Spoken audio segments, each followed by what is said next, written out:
Symbols of America. Reminders of our freedom as Americans. In class you will be reading this with a partner.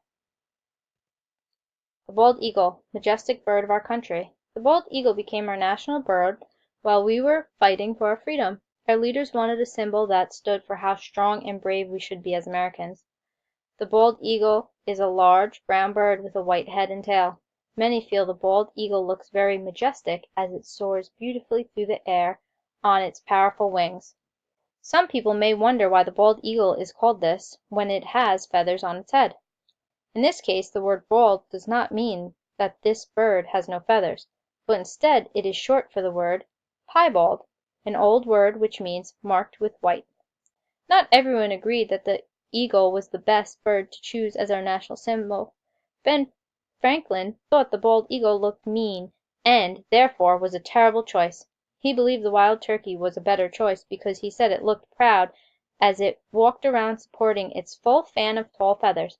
However, it was officially decided in 1782 that the bald eagle was the best choice to be the national bird. The American flag, reminding us we are united as one. We think of our country when we see the American flag. It is more than just a pretty flag to wave in the air. Everything on it has a meaning. The U.S. flag is red, white, and blue. Each color used on the flag tells something about our country. Red stands for courage, white stands for purity, and blue stands for justice. Our country's flag is nicknamed Old Glory because it was flown during battles where we fought for our freedom and the freedom of others. At that time our country was brand new and the Americans wanted one flag to show they were a unified nation working together as one. The U.S. flag has 13 stripes which stand for the 13 original colonies that first formed our country. A colony is an area of the country that later became a state. A new star is added each time a new state joins the country. Today the flag has 50 stars which stands for the 50 states that currently make up our country. We look at the flag when we say the Pledge of Allegiance. A pledge is a promise to be faithful and loyal as a citizen of the United States. We are very proud, thankful, and blessed to be living in a country of freedom and justice. The Liberty Bell, ringing the sound of freedom. The Liberty Bell has become a symbol of freedom and justice in the United States ever since it rang during the time of the Revolutionary War. The bell was cast in London, England, in 1752. It is made mostly of copper and tin. After it arrived in the U.S. and was hung, the bell cracked upon being tested to try out its sound. A new bell was made from the metal of the original one, but this one soon cracked as well. The process was repeated for a third bell. After it was cast and hung, it ended up getting a crack too. Over the years, the Liberty Bell has tolled for many moments that are special in American history. It has rung to announce the opening of the First Continental Congress after important American battles, and even on the deaths of several U.S. presidents.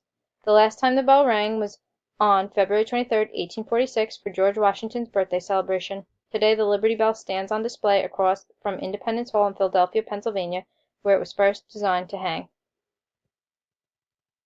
The Statue of Liberty. Lady Liberty welcomes people to America. Located in New York City, the Statue of Liberty is thought of around the world as a symbol of freedom in the United States. The statue watches over ships coming into the harbor and welcomes people of the world to America. Long ago, when immigrants were traveling to Ellis Island, many of them took notice of the statue's magnificent sight.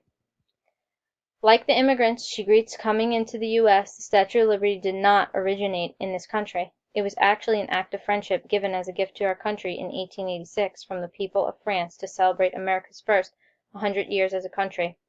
It was designed and sculpted by Frederick Auguste Bartholdi in France. When he was getting ready to build it, Bartholdi knew the statue would have to be built out of materials that were just right for the job. He needed the materials to not sink during the trip across the ocean, as well as not fall apart from forceful winds and heavy rains.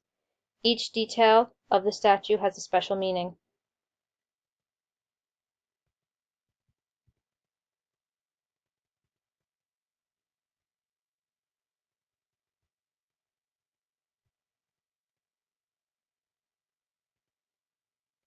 The Star-Spangled Banner. A freedom celebration in song. This is the actual flag, up here, flown at Fort McHenry. Notice it has 15 stripes and 15 stars. Francis Scott Key is the author. This famous song is known as the national anthem of the United States of America. An anthem is a song that praises or declares loyalty into something. If you have not yet heard it, you will at some point and throughout your lifetime. The lyrics, song words, come from a poem written in 1814 by Francis Scott Key, who witnessed a battle during an important American war. The poem is called "Defense of Fort McHenry," which he was inspired, given a great idea, to write after seeing the American flag being raised in the air to signal the American victory when the long battle was over. Over the years the poem has become a song which is played during public events such as the 4th of July celebrations and at the raising of flags by the military. In 1931 President Hoover signed a law that made the Star-Spangled Banner the official national anthem of the United States. Today the Star-Spangled Banner is also sung at the beginning of sporting events such as a baseball game, during patriotic holidays, and even at the start of the school day. It helps us to remember the bravery of those who fought and died to defend the freedom we have as Americans.